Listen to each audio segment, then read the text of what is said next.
ধৈর্য ধরে নীরব থাকেন সবাইকে জানাই, আপনারাই আছেন যারা জ্ঞানী শ্রোতা ভাই। খাজা বাবার জীবনী বড় পীরের জীবনী নিয়ে আমরা গাইব গান, আপনারা শুনবেন যত। খাজা বাবার আশেকান, বড় পীরের আশেকান, মনে আল্লাহর আশেকান, আমার আল্লাহ নবীর আশেকান।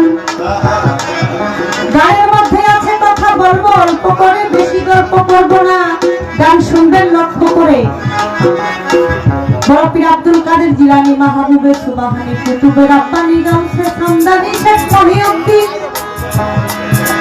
আমার নবী দোয়া করে যাই। বড় পীর আব্দুল কাদের জিলানী, পৃথিবীতে যত পীর হয় সকল অলির বড়, সকল পীরের বড় আমার বড় পীর আব্দুল কাদের জিলানী। দোয়া করেছেন আমার দয়াল নবী গুণমণি, যখন মেরাজে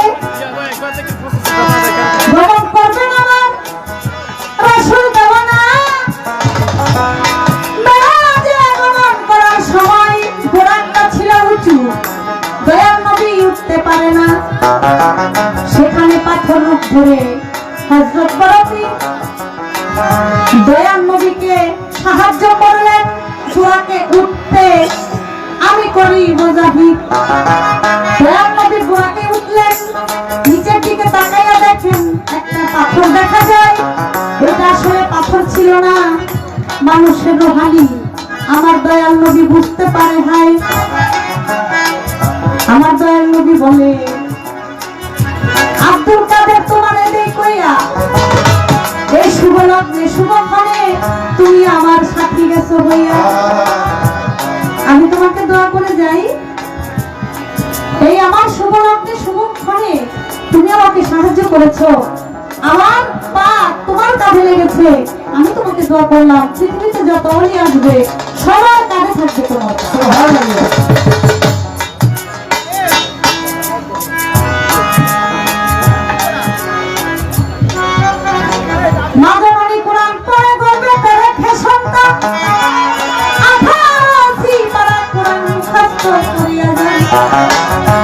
গর্বে রেখে মাই ছোট মা গর্বে রেখে 18টি পারার কোরআন পর্যন্ত মুখস্থ করেছিল মা। আর গর্বে থেকে বড় পীর আব্দুল কাদের জিলানী মায়ের সাথে সাথে পড়ে তিনি গর্বে থেকেই 18টি পারার কোরআন মুখস্থ করে দুনিয়াতে আসে। তো যখন একটু মোটামুটি একটু বড় হইল, মা চিন্তা করলো আমার ছেলেকে মাদ্রাসায় দেওয়ার দরকার। প্রথম দিন মাদ্রাসায় পাঠাইছে, পাঠানোর পর আমার বড় পীরকে যে মাদ্রাসার যে মাস্টার পড়াইতে আসছে, সে মাস্টার সাহেব বড় পীর আব্দুল কাদের জিলানীকে বলতেছে, বাবা তুমি আমার সাথে সাথে আমি যা পড়বো তুমি আমার সাথে সাথে তাই পড়বা। বড় পীর আব্দুল কাদের জিলানী বলে, মাস্টার সাহেব আমি আপনাকে একটা কথা বলবো। কি বলবা?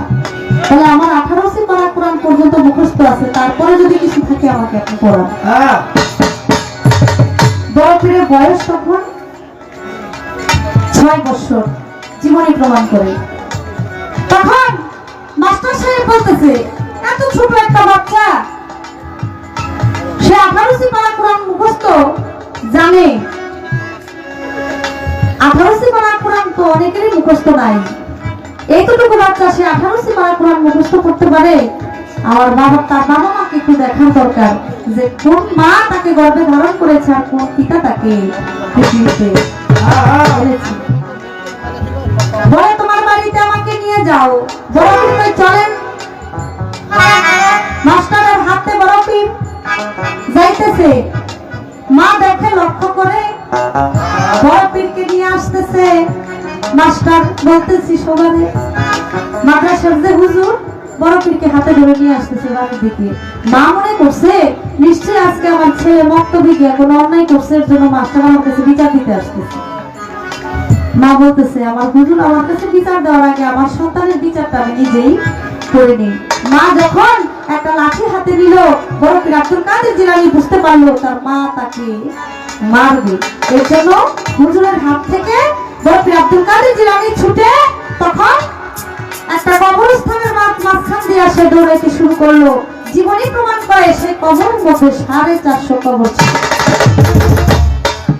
ওই কবরস্থানের মধ্যে 450 কবর ছিল। মাঝখান দিয়ে যখন দৌড়াইতেছে আর সব বরফের পায়ের ছোঁয়ায় সব কবরের মানুষ আস্তে আস্তে জিন্দা হয়ে গেছে। বরফের বলে সবাই চলে যাও কবরের ভিতরে, আমার মা আসতেছে আমাকে শাসন করিবারে। সবাই চলে গেল, একজন যায় না। বরফির কয় যাও না কেন, কি বা ঘটনা? আপনার পায়ের ছোঁয়ায় যখন গেলাম জিন্দা হইয়া, আমি আর কবরে যাইতে চাই না, আমায় দেন দোয়া করিয়া। শেখ জামালিল্লাহ নাম রাখলো তার। বরফ পিরাউলিয়া বলে তুমি কেমন পর্যন্ত জিন্দা থাকবা? বলতেছি খুলিয়া, কেমতের আগে চতুর্থ আসমান থেকে ঈসা নবী নামবে, আর ঈসা নবীর হাতে আমার সালাম খানি পৌঁছাইয়া দিবে।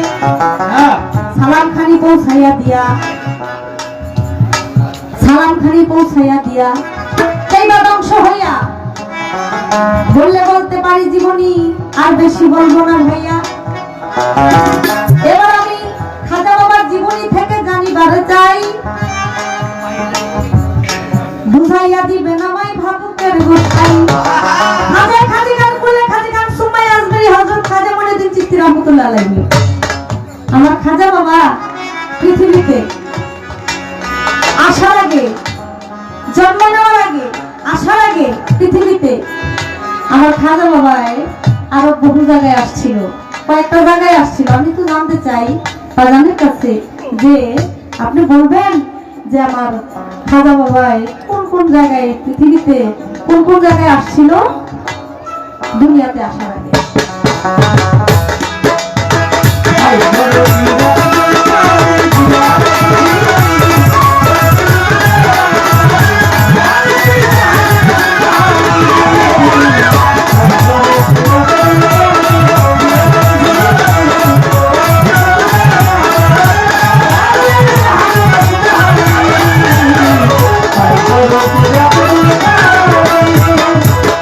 এই একটাই প্রশ্ন, আশা করি জবাব দিতে গেলে একটু সময় লাগবে, তাই একটার মধ্যেই সুন্দরভাবে তিনি তার প্রশ্নের জবাব দিবে।